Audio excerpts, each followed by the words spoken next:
Today marks a very special milestone, which is that today marks 10 years since the day I posted my very first video on YouTube. Of course, I'm taking advantage of this occasion to reflect on everything that's happened over the last decade. Just for clarity, for those of you that go back to the oldest video on this channel, I'm talking about my other channel, the main channel, the first channel that I created on YouTube when I posted this. Hi YouTube. Hi YouTube.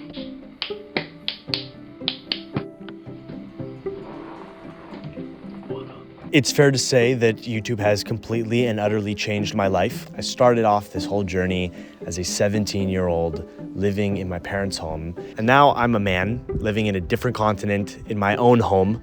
I mean, life is crazy. I've decided what is more interesting to talk about in this video are more of the lessons and the emotional takeaways from the last decade, more than rehashing everything that I've done. Because if you are familiar with what I do and what I talk about, it's always more about the process than the results, right? And I don't think anybody has seen everything I've done over the last decade. I mean, that we're talking about hundreds of videos across a variety of different countries. I guess I want to talk about stuff that is not very obvious. Recently, I saw this video from, I guess his name is Scotty Scheffler. He's the #1 ranked golfer in the world. I don't watch golf. I don't care much for it, but he did this press conference and gave this really philosophical answer about what is the point of success? It feels like you work your whole life to celebrate winning a tournament for a few minutes. It only lasts a few minutes, that kind of euphoric feeling. And to win the Byron Nelson Championship at home, I literally worked my entire life to become good at golf, to have an opportunity to win that tournament. And you win it, you celebrate, get to hug my family, my sister's there. It's such an amazing moment. And then it's like, okay, now what are we going to eat for dinner? You know, life goes on. To have that kind of sense of accomplishment, I think is a pretty cool feeling. You know, to get to live out your dreams is very special. But at the end of the day, I'm not here to inspire somebody else to be the best player in the world, because what's the point? You know, there's a lot of people that make it to what they thought was going to fulfill them in life, and then you get there and all of a sudden you get to #1 in the world, and then they're like, what's the point? I love the challenge. I love being able to play this game for a living. It's one of the greatest joys of my life, but does it fill the deepest, wants and desires of my heart? Absolutely not. I really resonated with that. And I think that's actually a really good way to frame everything I'm about to say here, as I look back on the 10 years that have gone into doing this work. It is an immense privilege to be able to make a living online, to use this as a tool as a creative outlet that has given me tremendous flexibility, that has allowed me to easily move to different countries. And so not for a second do I want it to sound like I don't massively value this immense privilege. And it's only possible thanks to you guys. And I've said that many times over the years, but it's something that bears repeating. This doesn't work without an audience. But it's been really fascinating to kind of peel back the curtain and to get all kinds of different insights on what this is actually like, having lived it. Because, a decade ago, I was this teenager who was watching Casey Neistat, who was going viral every day, and all I wanted was that. And I didn't think about things like the online criticism you receive, the mass amounts of opinions you get from strangers that don't necessarily care about you. I didn't think about the pressure to keep things going once you got them going, and the way that can all weigh on you. Because what I didn't realize is when you don't have an audience and you don't have anybody who knows or is familiar with your work, you have no expectations. You can do literally anything you want. And you can still do anything you want at any point in your life, but I think it's harder mentally to get to that place when people are familiar with what you've done and have expectations for things that you are going to make, and maybe want more of what you've done in the past. At first, YouTube was all about this excitement of opening doors and unlocking things that I didn't have access to, and that is undeniable. That it's just undeniable. I really would not trade this for anything, especially because I have the kind of personality of just not wanting to work for people. I think I'd be a terrible employee, and so I worked my ass off to make this happen because I don't like being told what to do. But like I said just a moment ago, it totally caught me off guard how much criticism there would be, how much noise there's online. And it does feel like it's only increased over the last decade. People are unhappy and dissatisfied in their lives. Not everybody, but a lot of people, and I think they go to the internet to vent.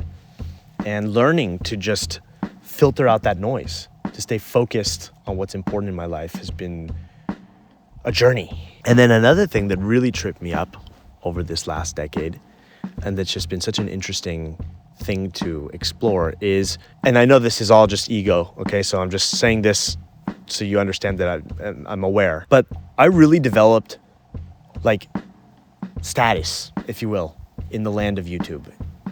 People started just like treating me differently. And maybe it's the numbers, maybe it was crossing 1 million subscribers, I don't know. But I became this guy, Nathaniel Drew. And I think that that's a very intoxicating, very desirable thing. I think I honestly really wanted that. And having it, though, does not bring the satisfaction that I thought it would. First of all, when you have status is just other people's opinions. So then you're basically at the mercy of people liking you. You have to maintain this. You have to work at it. You have to keep showing up. You have to not be forgotten. There's all of this maintenance work that comes with having status. And I found that to be so exhausting and so not worth it. And one of the things that I've been thinking about and working on this year, 10 years into this, is how can I take a step back from all of this stuff so that I don't feel like I'm maintaining? Because there's a huge difference in the energy you put out into the world when you're just exploring and you're curious and you're genuine and you're joyous about what you're doing, and when you're trying to maintain something that was there before, when you're trying not to be forgotten, when you're trying to stay relevant. Like that maintenance is beyond exhausting. It's uncreative and it's unfulfilling. And I've been really trying to let that go. There have been phases where sort of an absurd number of people have watched what I do, and that comes and goes. And maybe it'll come again, maybe not. But it doesn't matter that much. Going viral is genuinely not that satisfying of an experience. It is so ephemeral. It lasts so little time. And then you're kind of you very regularly have to go back to okay, now what? Now what do I do? So it's very much related to what that golfer was talking about. I don't want to be in a state of maintaining. I just don't want to be, I'm not that kind of person. I think if you've been following me for a long time, then you know that the thing that drives me is probably the continuous exploration of new things, of exploring myself. And the only way I can explore myself is by continually pushing my own boundaries. I just don't think it's interesting to repeat stuff that I've done before. I fundamentally feel that I'm not done with YouTube. I'm not done creating videos and telling stories, and now I'm experimenting with other formats like on Substack with essays, and I'm working on a book now again. But I'm fundamentally not done making videos. It's just that I always have to renegotiate what the format is, what I'm exploring, what it's going to be. Because I just never want it to be something that I've already done before. There always has to be some new element to it, because that's what I do it for. I mean, really, if you just do YouTube as a way to make a living and just enter the grind of cranking out videos and, sticking to the same format, personally, and I've seen this just burn a lot of people out in my life, it's soul crushing. It is not what it looks like. I say all of this stuff though, just tremendously grateful that I've been able to experience these things and see it for myself, because I just feel like I don't think I would have gotten this clarity, this understanding of truly just how satisfying all of this stuff is had I not lived through it, and I don't regret a thing. And I still want to keep doing this, actually. It's just that I'm continually negotiating and navigating what it represents for me. Because my videos and the reaction that they receive online is not me. It's just work that I make and I share with the world. And that's it. I do it with all my heart. I do it as sincerely as I possibly can. But I think when I was younger, I used to think that it was me. I was putting myself out into the world. And I had this urgency to be understood, and I had this urgency to be like seen and accepted. And it's shifted, you know? It shifted into getting a lot of views or having an audience online became a lot more about safety and security, because it means, oh, I can continue to make a living doing this. It means, oh, I don't have to go get a job. It represented a lot of things for me. And I'm working on letting those things go too, because it's a lot of ideas. And the truth of the matter is, life just keeps working out. And I'm extremely blessed that it keeps working out. And thinking about it and worrying about it doesn't help, doesn't do much.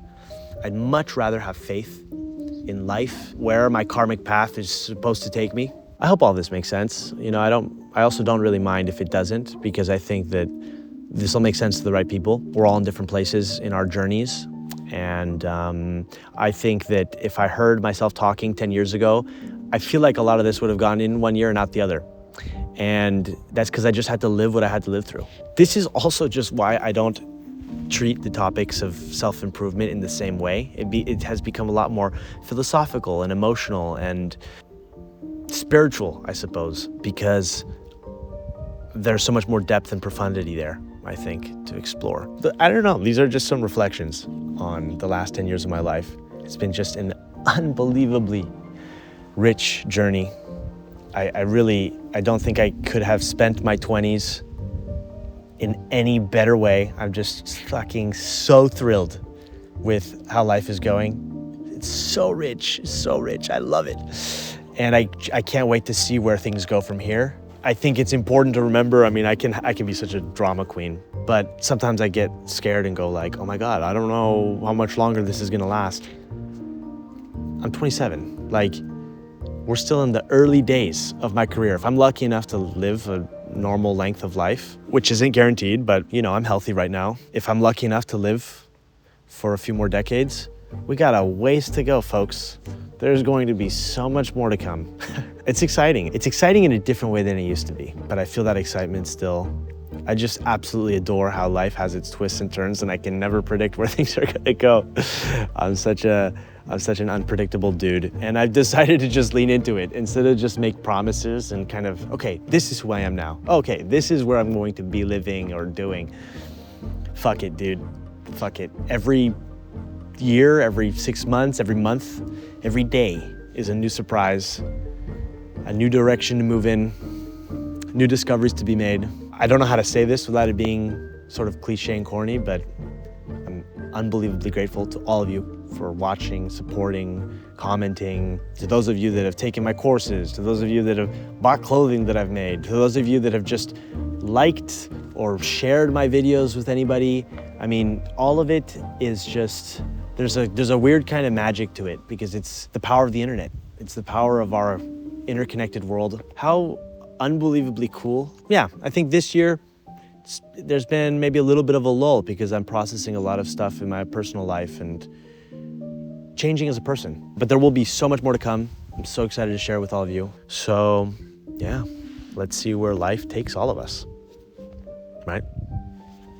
And I guess on that note, I will see all of you soon. Goodbye.